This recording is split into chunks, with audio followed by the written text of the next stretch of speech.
Okay, so we're gonna try to do another exercise here with sharing treats between the two. Poppy, good girl. All right, and all I'm gonna do is take turns on who gets a treat first. Right, sit, sit, good girl. One for you.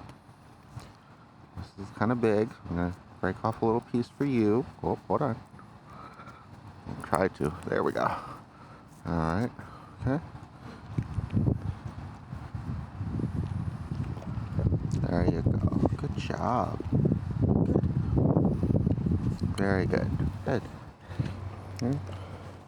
And next, I'm going to try to emulate two bowls closing in on each other. Okay. So one bowl will be for one pup, and another bowl will be for the other pup. There you go. Good. Very good. There you go. Good. So I'll go ahead and give them a break. We'll do this a couple more times. And just to save time on the video, I'll only start and stop recording during that actual part during our walk, unless something else interesting happens. So the reason why we're taking it very slow and doing it this way is because we want Poppy to have an opportunity to feel comfortable enjoying treats close to her siblings, right? And then giving us the opportunity to correct either one for either intruding on one another's space or for overreacting. The goal is to get her comfortable sharing treats and enjoying things around her siblings, so that way she doesn't even feel the need to guard or possess things. Most of the time pups do that because they're afraid of losing, right, what they don't have. Right, so here we're just going to extend it out. Good. Good. Good job. There you go. Good.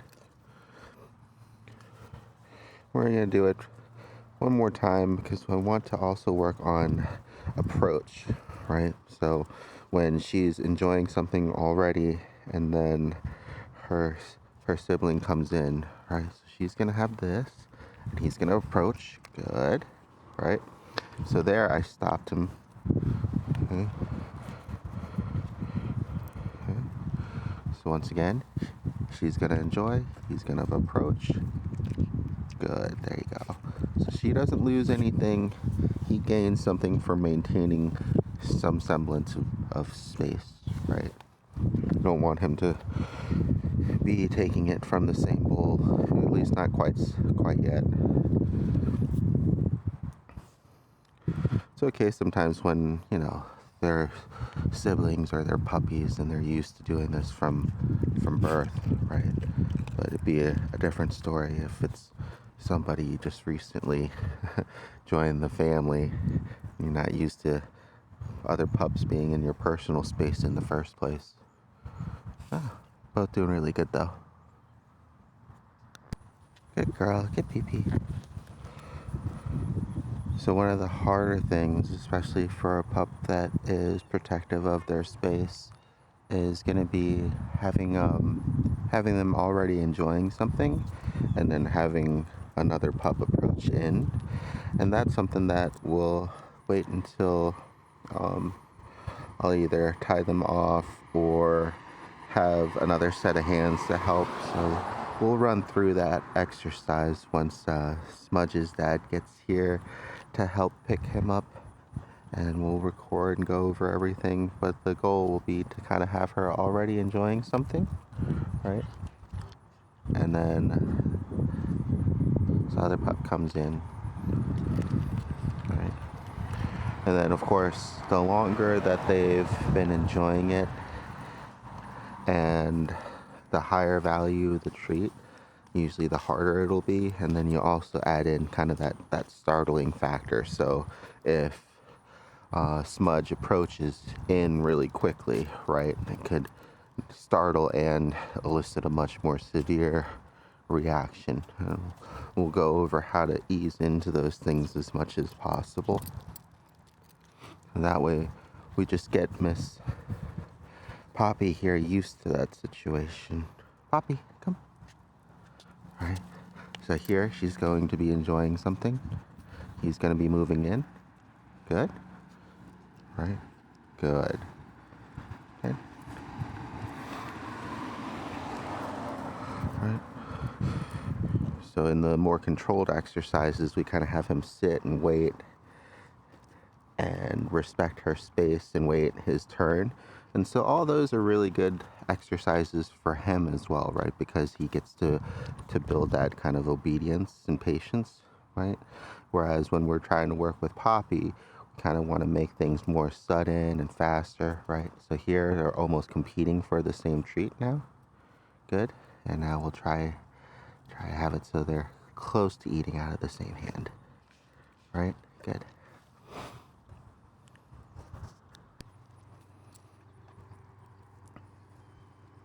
Good boy, good pee-pee. So now just to test out the opposite, we're gonna have him go and sit, and now he's gonna be enjoying the treat, right? And she's gonna see what she does, right? So she kind of stays back. She doesn't push in. She knows that it's there. She's respecting his space. And that's what we would like from Smudge to do as well, right? Now Smudge is enjoying one. You kind of notice how he just goes right in.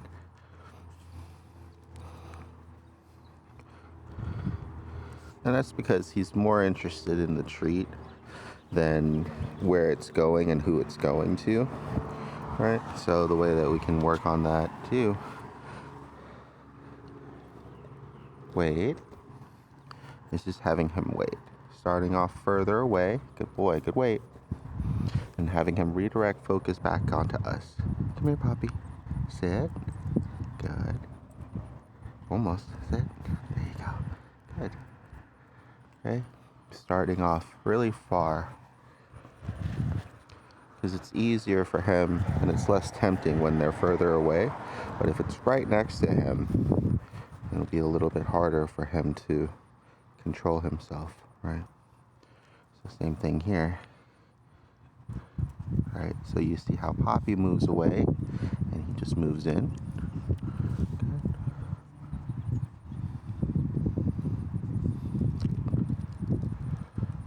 Good. Got a pup coming here. A little bit distracted. Right? So same thing again. Good girl. Yes, good boy. And that's what I'm going to be rewarding. As soon as he turns away from the treat and redirects his focus, kind of like with a leave it exercise, right? That's when he gets it. So he doesn't get into that habit of pushing into that space. Good boy. Yes, very good. So you kind of see what happened there again. Good boy. Hi, how you doing? Dog. Oh, Smudge. she's so excited. There we go. I'm not. Here, I'm gonna let her go. There you go. Look at the dog. Oh, she's so happy. Smudge and I are such kind of figure each other out. There you go. Oh, good job. There you go. There you go. Well, He doesn't take long to warm up though, so he's already started warming up with me. We were playing earlier this morning with everybody. Bobby, where are you going? She's so hyped up right now. It's always good to see her excited. Hey. People forgot about you? Huh? Huh? And getting Poppy on the smaller one, and I'll get the Smudge here on the bigger one. You getting up? Bobby. Up. Might have to guide him a little bit. Here's a. There you go. Good girl. Here's a couple treats for you as well. I might give you my touch. Good. Smudge. Good boy. That's perfect. Good. Right, so you kind of see what he's focusing on, right? And you'll see this in the video that we made earlier is when I want him to see that he has a treat, see that she has one, and then not cross that line into hers. Right? Good job, Smudge. Up here. Good. Refocus and take his own. All right? That right there, him respecting her space when she's enjoying something, boy, is going to help a lot, right? Sometimes you have to work with Poppy, sometimes you're going to have to work with the other pups. So making sure that you kind of take turns in teaching him, that he has to Sorry, wait. I didn't realize to break those up. No, it's okay. It's just like Some pieces are just bigger than others too. It's just a freeze-dried salmon. Yeah. So go ahead and give it a shot. Go ahead and give her one and watch what he does. If he starts to push into her space for it, then go ahead and either correct him or redirect him to focus back onto you. and just give her something. Yep. And then just watch what he does as you do it. So you don't want him to move into her space. Very good, good. So if he Good stays, Smudge. yep, perfect. So if he stays composed and redirects back to you, then he gets a treat. Good. Super easy, just like that. Okay. Go ahead and we'll do it again. I'm just gonna go ahead and move this closer now together. You go. Sit. There you go. All right. Then just straight down to her. Yep. That's It it. is nice and slow, right? So you kind of see Smudge. what happens, right? Smudge. Before. So how do you stop that? You would either have somebody else, put a hand in front to just physically block, or have him refocus onto you. So that way, if he focuses onto you, he's not focusing on the tree and getting it. Yeah. So you have those two options pretty much. Alright, Smudge. Go ahead and try again. Nice and slow. And then Good. And you'll see when I did this too, she's really good at respecting other dogs' space when they're having a treat. She doesn't try to go in and take it from them. It's usually the opposite problem that happens, especially in my group. She's kind of like my older ladies, right? You see? copy. Good. Smudge. There you go. Yep. Drop that one, Smudge. Okay. Very good. Good job, Smudge. Good. All right. So you kind of see how I helped to guard her space there once she went into his space to take it. All right. It's all about controlling not only the resource and the attention, but the space. Okay. If they feel comfortable because you're controlling the space, then they don't have to feel like they need to take control, right? And Okay. either snap at the other dog to protect their stuff or run away or anything like that. They feel more comfortable if you're the one that's in charge of everything, Okay. right? So if she sees that she's getting a treat and you move Smudge away for her, she doesn't feel the need to snap at him to move him away. Okay. Yeah, it's basically the psychology behind it. Alright. Puppy, here's one for you. Smudge. She got distracted there too. But you can kind of also see, and I'll help you out a little bit here. Go slow, and you can see if he moves into her space when she's Smudge. taking it, that she physically gets more uncomfortable, like visually. Also gets a little bit more quick to kind of take the treat before it goes away. And that's where really slowing things down helps, because we're drawing out the situation, right? Instead of making it a Puppy, this one's for you. nice and slow. Very good. Good job. Pup. Smudge. One for the Smudge. Okay. And now, and this will be a little bit harder, but what I did was put a treat in each hand, and then kind of start it off far, and then get them both closer together, and then have the treat at the same time. It's Chris. Yeah. So like she has hers in your right hand, and you have his in your left, and you start off at like a normal distance, and they both get the treat at the same time, and then you almost have it like they're eating out of the same bowl. Very good. Good. Yeah, folks. There you go. Alright. Yeah. That's a lot better than where you were. Yeah. Then the second thing here that, then you can kind of see why it's definitely beneficial just to have the cameras set up. I have an extra hand usually when doing this kind of exercise. But it's even better when you're at home, because and we can give them a little bit of a break to walk around. But it'll be even better at home, Smudge free, because you'll have an extra hand to work together. is I'm going to kind of build his focus onto you and his patience. She's really got that like that. She's not very intrusive when it comes to treatment. She was actually really timid at first when we were at the dog park and there was everything told her to get over to like that because she didn't want to get into that space, right? She's gotten more comfortable with just taking things along the path, but it takes a lot more controlling of the pack, right? When it's her turn, because they all try to like get in, and then that makes her uncomfortable. Okay. So the next exercise is going to be with hopefully higher value treat again. And I haven't got to try this one yet, so I'll make sure to see what his reaction is like. But I'm going to move the black pad away, and you're going to put Coffee back onto the gray one and let her enjoy this for a while. Okay?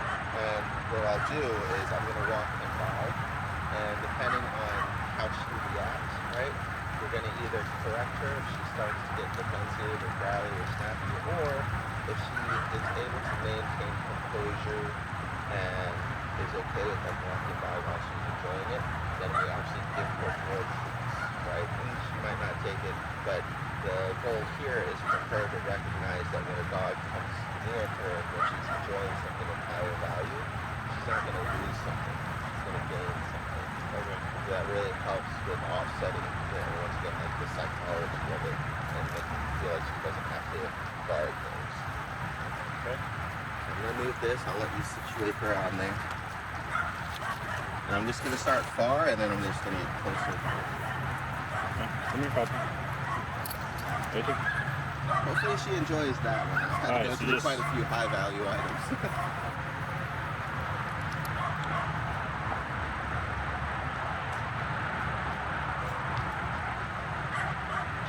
Just unsure about this. Yeah. That's how you also know if they're comfortable in a scenario or not, as well as like if she'll be able to kind of just relax and enjoy her treat, or if she's constantly having to check where are the other dogs, what are they doing? She doesn't seem interested in that one. It's okay, I tried. Trying to get her a high value dog. You gonna come sit up here?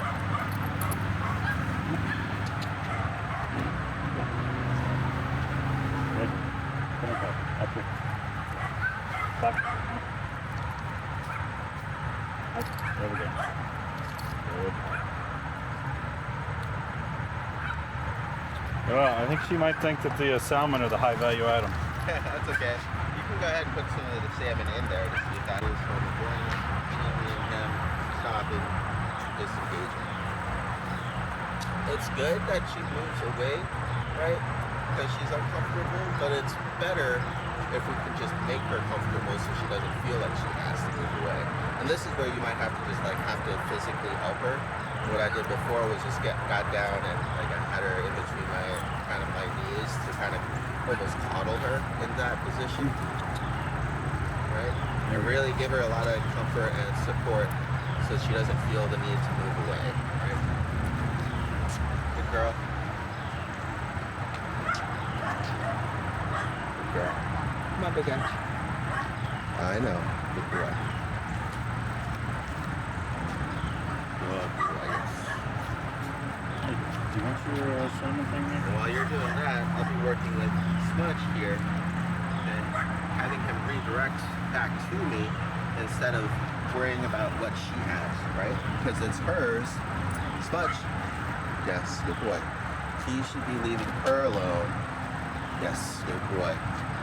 So she can enjoy her treat as well. I know, bud. It's hard. You really want that too. I know. Good boy. Yes. Right. So you kind of see how you're able to kind of work on both ends of the situation here. Yeah. With one family member helping her, one family member helping him, and then you just kind of trade off. Take turns. Good boy. Okay. Now the next thing. Yes. Now the next thing is we share the same treat. So and just try to keep her there. Now it'll be his turn.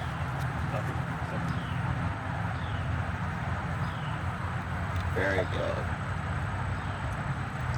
right? So now you have to almost do the same. You have to make sure that she respects his, and that's how we also know it's a slightly higher value item, right? Because now she's actually trying to move back into his space to take the treat. Good boy, wait. Okay. Good. And your turn. Good job. Good job.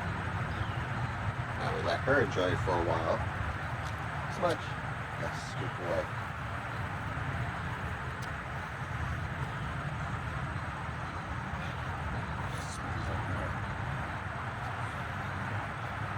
You got yours over there.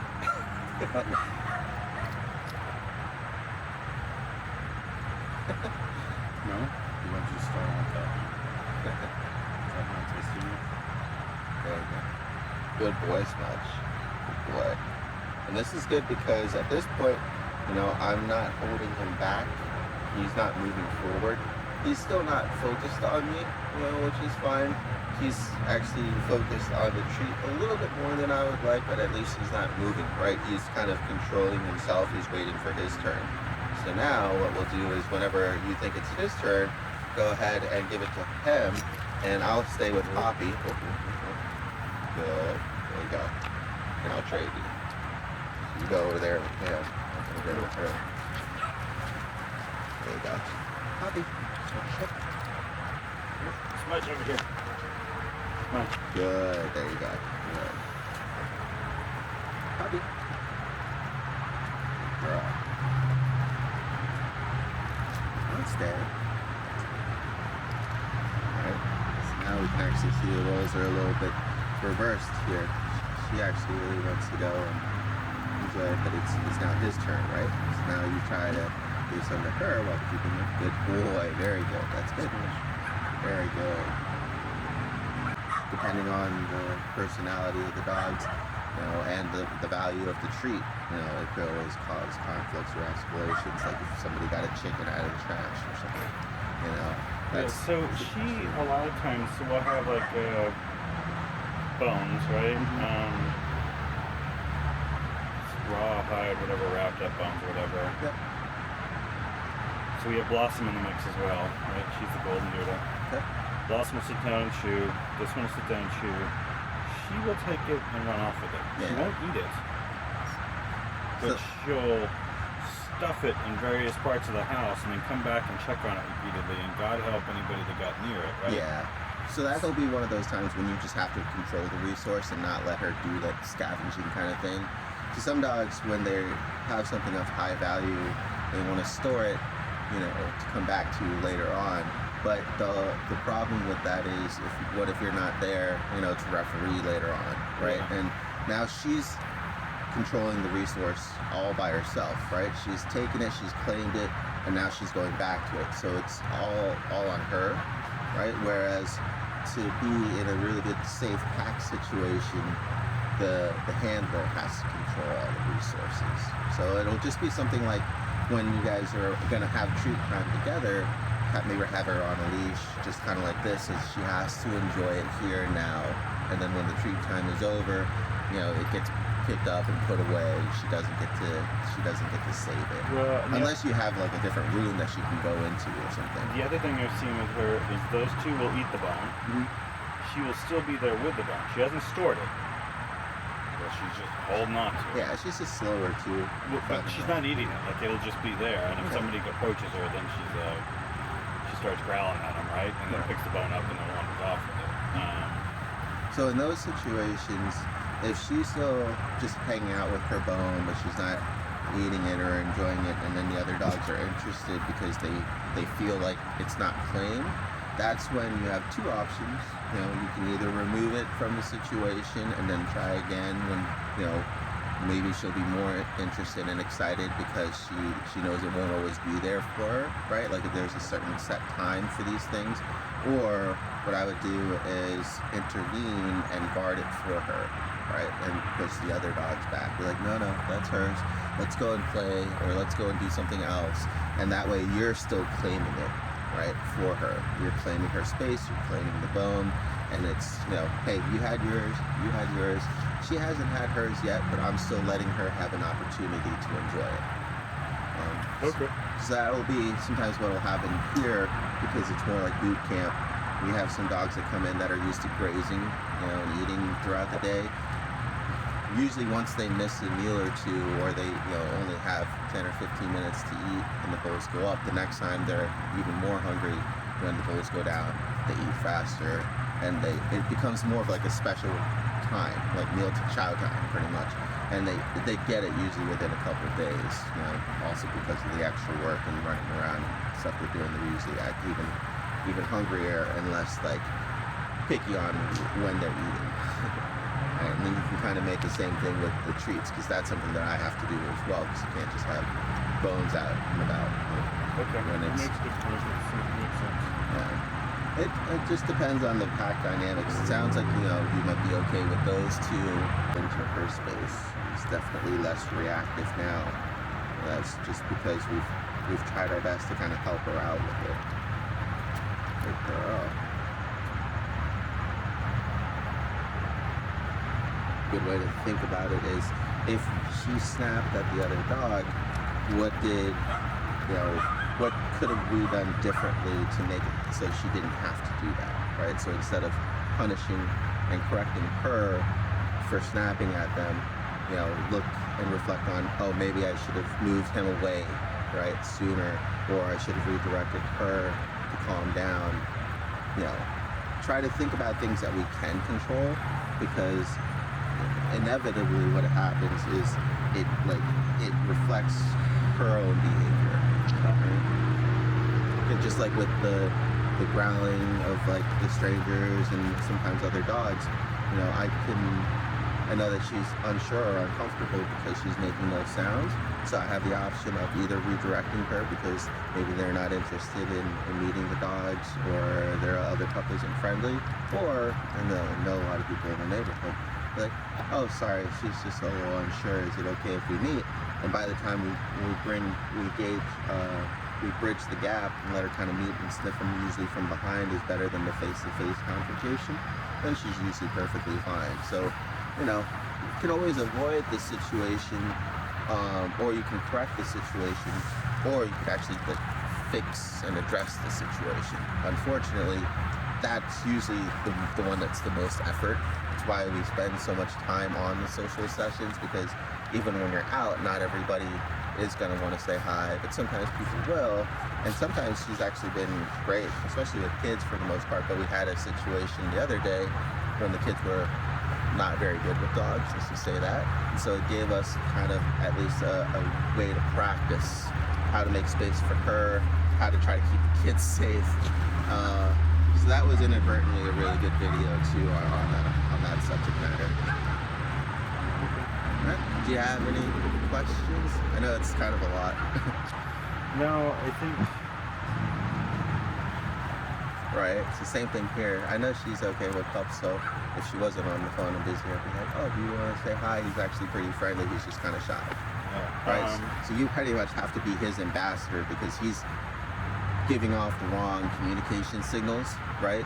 Well, they're right to him because he's not sure, and that's how dogs relay it. But a lot of times people will just take that as aggression, right? Well, one of the problems we have with him is he will pull up hop the fence. Oh yeah, I've noticed that he'll jump my baby gate too, so I've just barricaded it with a door and a heavy weight. Yeah, and so we'll find him in the front yard and we're like, it's not cool. Yeah. Usually in-ground fence systems are really good about that, or we can do some boundary training with him, and that requires like a long lead. So if he starts to even think about going, just correct him by pulling him back, physically restraining him until he learns that if he does try, he almost feels like that hold back is going to happen, and then kind of like with here or whatever. That's a whole problem. Yeah. And I think part of it is because he's literally on top of her, right? So Yeah. What else are you going to do? He's just too much inner space. And then the other snipping problem we have with her Good is girl. when she'll lay down on the couch or something, she doesn't want to be moved or whatever, and then she'll snip at whoever is bothering her, person or dog or whatever. In those cases, I would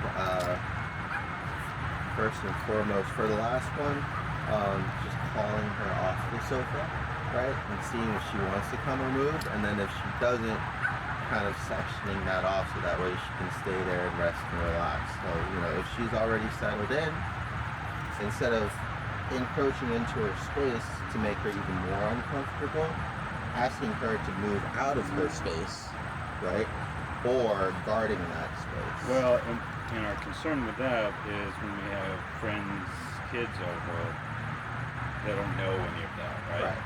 And so what I would tell them to do is, like, if she's already on the sofa, you know, to just leave her alone. If they wanna sit down, you know, call her off. You help them out by calling her off, and then they sit, and now it's their space, right? okay, So I get you. kind of controlling the situation a little bit. I haven't had that problem, but most of the time she's just kind of in her own space too, and so that can also help. What I do is I have her crate. She's actually comfortable outside of it now, but we also now have like a bedding area right below the sofa. So instead of jumping up to get to a comfortable spot, she could just have her comfortable spot right there. Yeah, in our living room, so we have sort of an L-shaped thing, and then there's a chair, and then the two dog crates are on the other side. So maybe moving either her crate into that L corner, Okay. making it so she can feel included. She has her own comfortable space, but then nobody has to kind of disrupt her space to sit on the sofa. Okay, I'm going to figure that one out then. Yeah, Okay. I'll try to help you with it if I can, but like I said, I haven't had any problems with her guarding space, because first she was so uncomfortable here that she stayed in her crate. Finally got her comfortable enough to just sleep out with everybody else. And So- we leave the crate open, so sometimes she will put herself in there, and that's where she's happy. It's about 50-50, it just sort of depends on the mood. You could always do training like that where, you know, she has her area unless she gets invited onto the sofa. It's a little bit harder to do, but it's not too bad. You usually just have to just kind of like the fence, right? You disrupt the behavior often enough that now they're second guessing when they approach the sofa. Well, that's actually a problem between me and Smudge, because when he jumps the fence, my father-in-law and the kids are all loving all over him and everything, and then when I show up, But as far as the good guy, bad guy thing, it's just one thing that you're going to want to communicate with your family on and about, because it can make it great for a dog that gets scraps from like mom from the table, but then when dad doesn't get the scraps from the table, then the dog gets aggressive because they're expecting it, and now you're withholding something that they're usually get. So that can definitely just be like a family issue for it, discussing it and trying to fix, you know, making standards so that way you're the good guy too. You know? And that's a hard one. I've had a conversation before other families and like the sofa, you know, okay for the pets and not I okay think our for the biggest pets and things like conflict that. is just the There you go. So if that's the issue, then like I said, either having a long lead and practicing with them, it keeps them not to jump the fence, right? And or have like in-ground fences too. particular brand, or just whatever. Yeah. They're mostly reliable nowadays. Just don't get like a very cheap cheap one from Do Amazon. they have to go in the ground, or can they be put along the fence line? There's GPS ones that are usually a little bit less reliable. The normal, like the wire that you put around the fence, is going to be perfect because you already have that physical barrier. But now it has an additional incentive automatically as he gets close to it, right? Most of them will have like a warning signal. You start getting close to the fence, it'll start beeping, it'll vibrate, and then if you start trying to jump it or something, then it'll correct it. It's usually how those things will work. And they're usually a lot less expensive. But the GPS ones are really good because you kind of like take them with you in case you take them to a relative's house or on a beach vacation or something, and you can set up a wireless GPS boundary. But those have been known nowadays to be the most effective. or not effective, but reliable. Yeah, Yeah. Okay. I'll have to look into that because he's a very big dog, right? And with the bark he has behind him, like, so that's the bark, and like he runs out to the front yard or something like that. And somebody calls the Yeah, you can get himself in a lot of trouble when he's just out loose, right? Especially when he is apprehensive of people. Somebody comes by, he starts growling at them. He's off leash, they don't know him. You can definitely get him in a lot of trouble. Let me go ahead and pause this, and I'll grab